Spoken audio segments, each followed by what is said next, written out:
I want to tell you about a plan you can follow which takes only a little time each day, 5 days a week, and which brings results out of all proportion to the time spent. For a moment, consider the things your mind has brought you. Everything you have, your work, your relationship with your family and others, your philosophy of life, all come to you as a result of using your mind. Now consider the estimate made by experts. You have probably been operating on less than 10% of your mental capacities, much less. Dr. Herbert Otto, psychologist, educator, and chairman of the National Center for the Exploration of Human Potential, reminds us that many well-known scientists, such as the late Abraham Maslow, Margaret Mead, Gardner Murphy, O. Spurgeon English, and Carl Rogers, subscribe to the hypothesis that man is using a very small fraction of his capacities. Margaret Mead quotes a 6% figure. Herbert Otto writes, "My own estimate is 5% or less." Neurological research at the UCLA Brain Research Institute points to enormous abilities latent in everyone by suggesting an incredible hypothesis.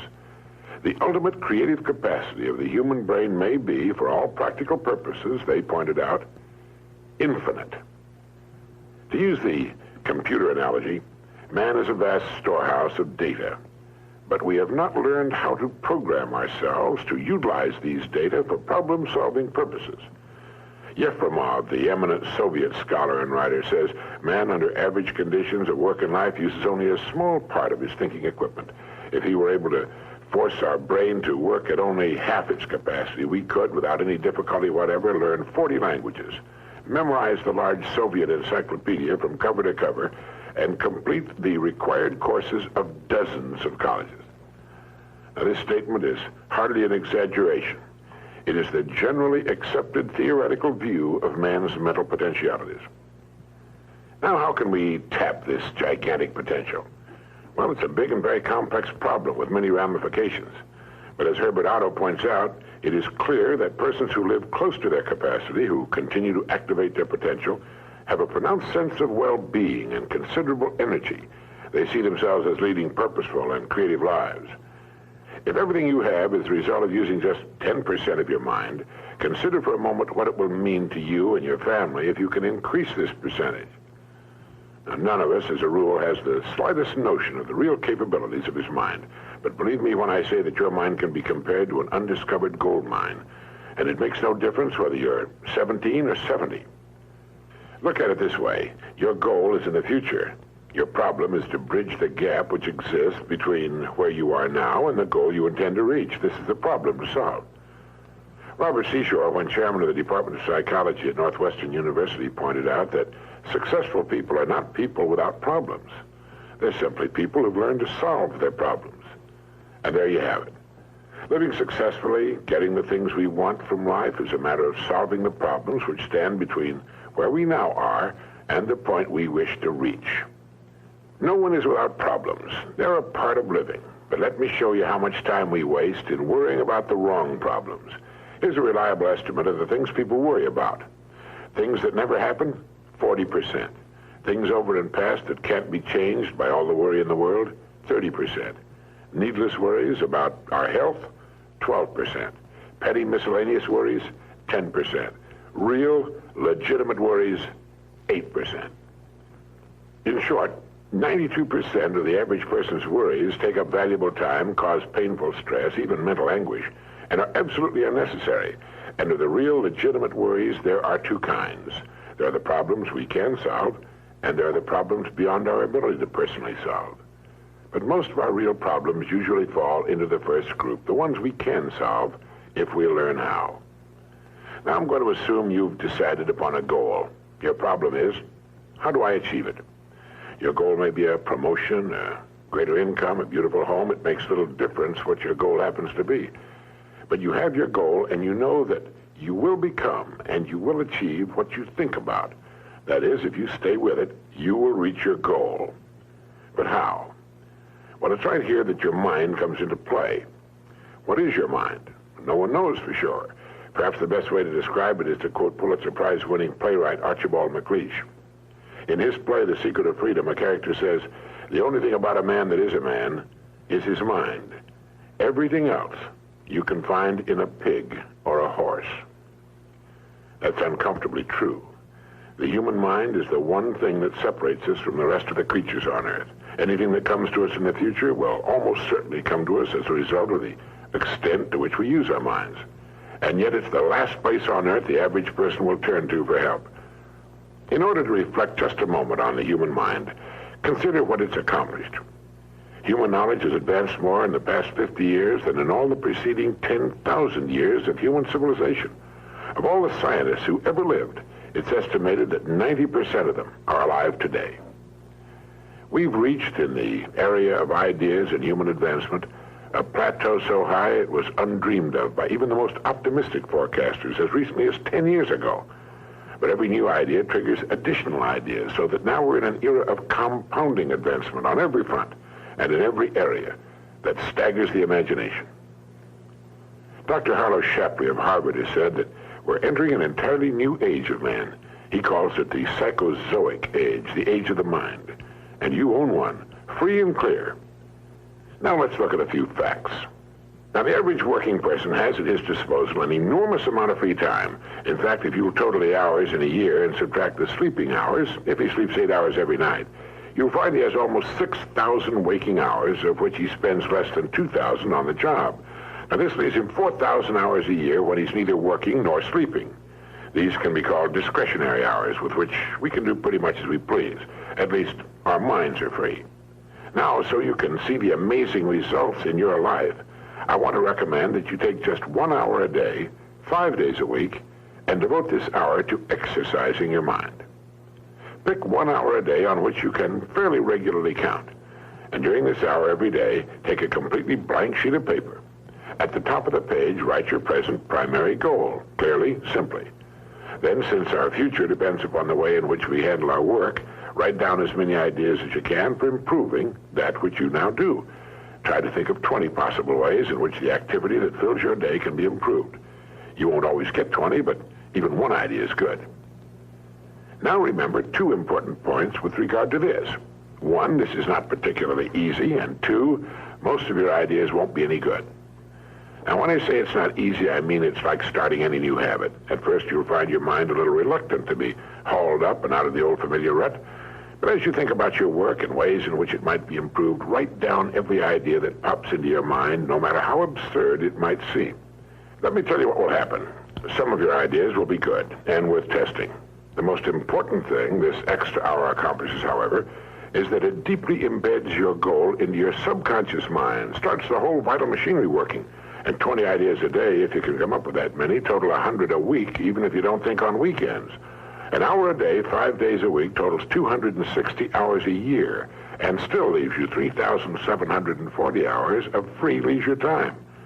Now, this means you'll be thinking about your goal and ways of improving your performance, increasing your service, 6.5 full extra working weeks a year. 6.5 40-hour weeks devoted to thinking and planning. Can you see how easy it is to rise above the so-called competition? And will still leave you with 15 hours a day to spend as you please. Starting each day thinking, you'll find that your mind will continue to work all day long. You'll find that at odd moments, when you least expect it, really great ideas will begin to pop into your mind. And when they do, write them down as soon as you can. Just one great idea can completely revolutionize your work and, as a result, your life. If you want to develop the muscles of your body, you take daily exercise of some sort. Well, the mind is developed in the same way, except that the returns out of all conceivable proportion to the time and energy spent. I've used this system for years, and it's given me some of the most gratifying and rewarding experiences of my life. And it costs only 5 hours a week. 5 hours out of 168. Is it worth it? It's like spending 5 hours a week digging in a solid vein of pure gold, because your mind is all of that and much more. Each time you write your goal at the top of the sheet of paper, don't worry or become concerned about it. Think of it as only waiting to be reached, a problem only waiting to be solved. Face it with faith and bend all the great powers of your mind toward solving it. And believe me, solve it, you will. Now let's briefly recap. This week, start spending 1 hour each day getting as many ideas as you can. Try for 20 a day on ways to improve what you're now doing. Remember, the achievement of your goal very likely depends upon it, as does your whole future. 2, If everything you now have is the result of using, say, 5 to 10% of your mental abilities, you can imagine what life will be like if you can increase this figure to 20% or more. 3, successful people are not people without problems. They're simply people who've learned to solve their problems. 4, don't waste time and energy worrying about needless things. 40% of them will never happen, 30% have already happened and can't be changed, 12% are needless worries about our health, 10% are petty miscellaneous worries, and only 8% are real. Try to separate the real from the unnecessary and solve those which are within your ability to solve. Last of all, the only thing in the world that can take you to your goals in life is your mind, its effective use, and following through on the good ideas it supplies you.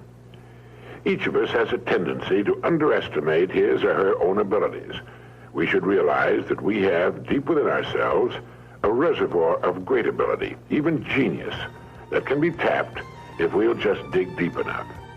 It's the miracle of your mind.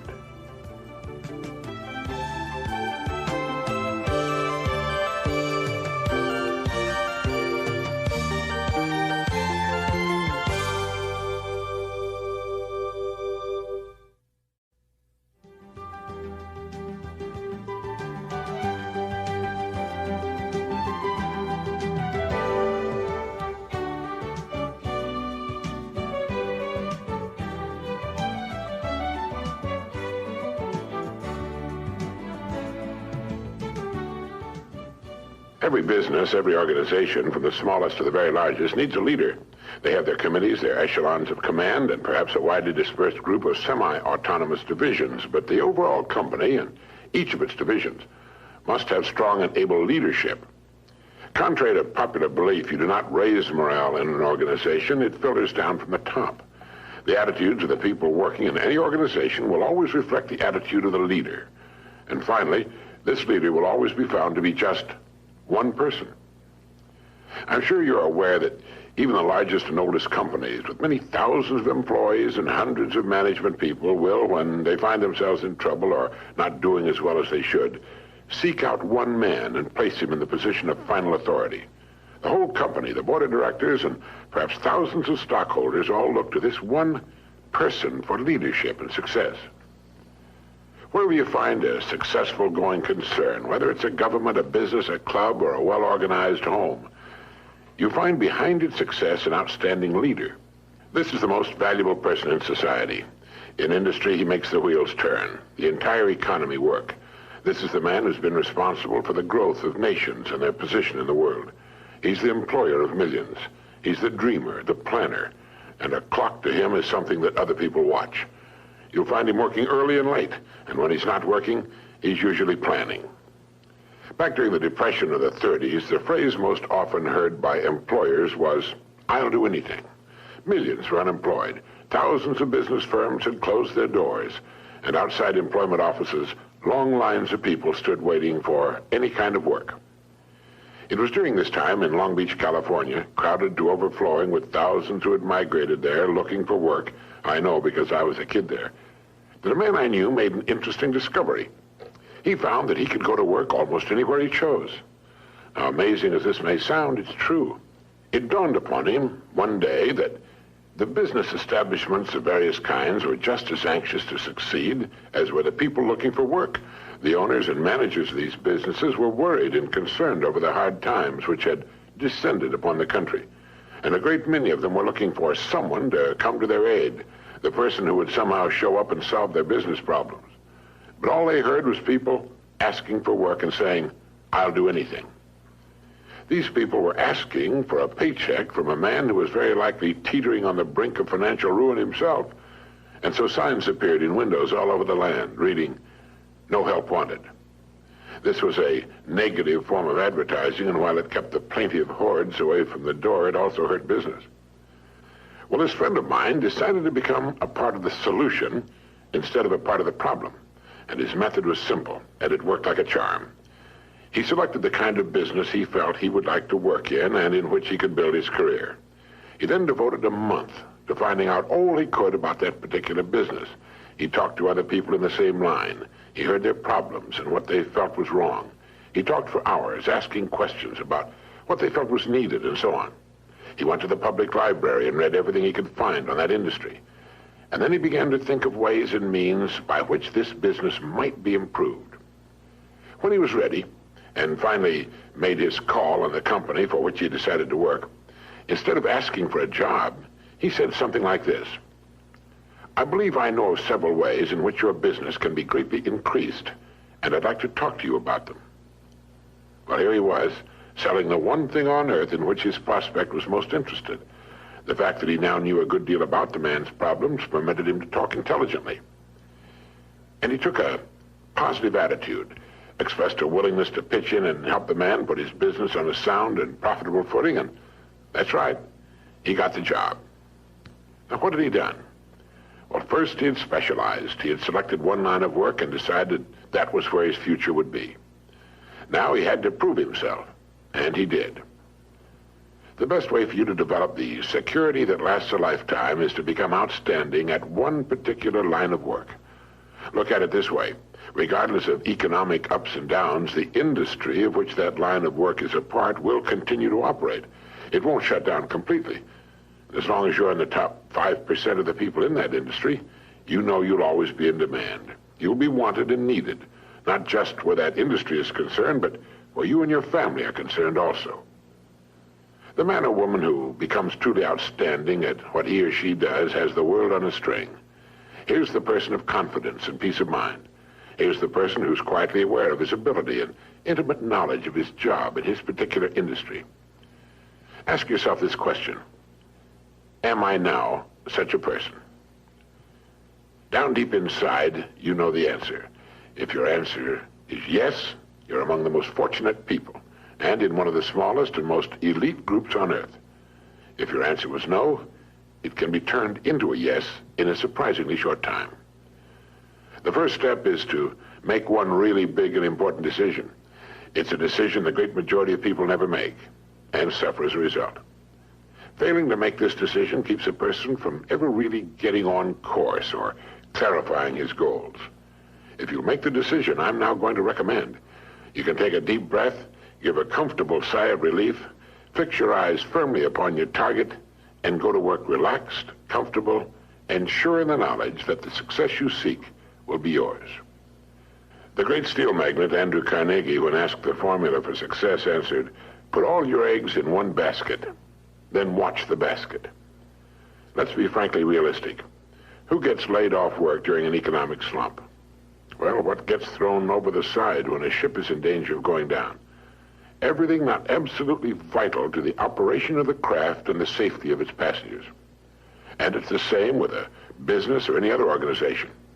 With a corporation, its main purpose is to remain in business forever. As long as it remains in business, it can provide a needed product or service, protect the investment of those who have faith in it, and provide jobs for those who are vital to its continuity of operation.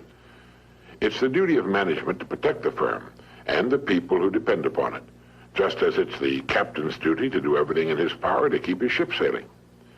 All a person needs to do is to make certain that he or she is a vital part of his business or organization. Those who insist on remaining spare gear must expect to be jettisoned when things get too rough for safety. Nobody, particularly the captain, likes to see cargo thrown over the side, but if it'll help save the ship, there's simply nothing else to do. That's why people are laid off. It has nothing to do with management and labor relations or personalities, and in the long run, it's best for everyone, since once smooth sailing has again been reached, additional employment can be made available. So each of us must decide whether we want to be part of the cargo or a member of the crew. It's said that millions suffer today from a malady called panophobia. Panophobia means fear of everything. It's an uneasy feeling, a feeling of insecurity that generally manifests itself as a sort of lump of fear that settles right behind the belt buckle, especially on Sunday evening and on Monday morning.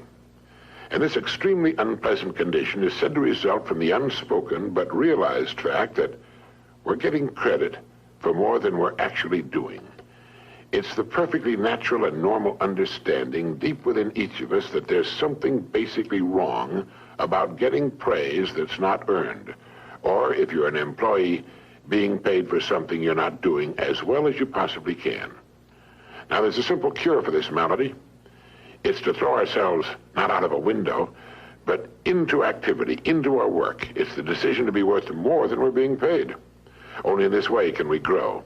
It's overbalancing the scales in the service we give, knowing that our rewards must follow as a natural result.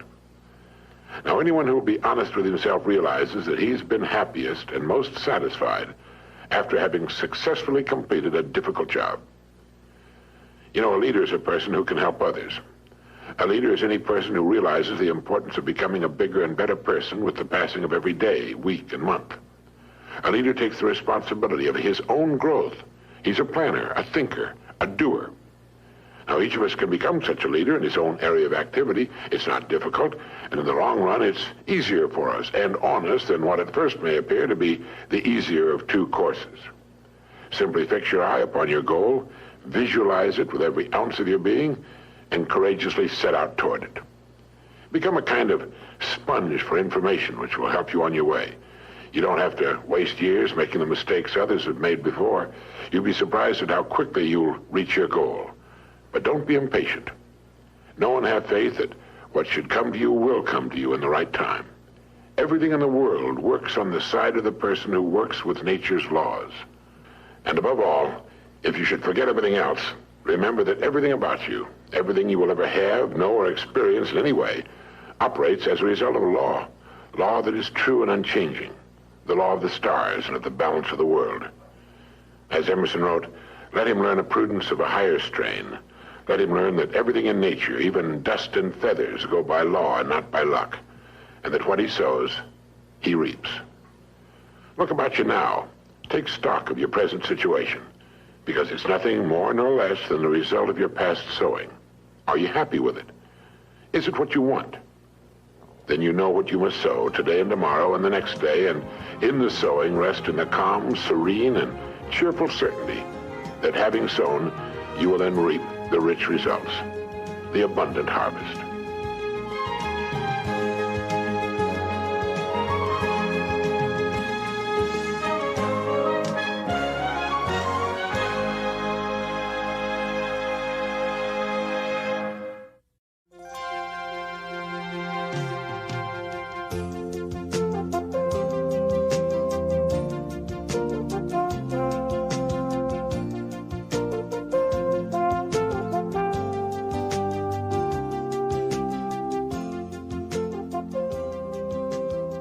In the year 1843, a man was born who, during his lifetime, was to have a profound effect on millions of people. His name was Russell Herman Conwell. He became a lawyer, then a newspaper editor, and finally a clergyman. Well, one day, a group of boys came to Dr. Conwell at his church and asked him if he would be willing to instruct them in college courses. They wanted a college education, but lacked the money to pay for it. He told them that he'd do all he could, and as the boys left, a thought, an idea began to form in Dr. Conwell's mind. He asked himself, why couldn't there be a fine college for poor but deserving young men? Well, here was a great idea, and he went to work on it at once. Almost single-handedly, Dr. Conwell raised $7 million with which he founded one of the world's leading universities. And he raised the money by giving more than 6,000 lectures all over the country, and in each one of them, he told the story called Acres of Diamonds.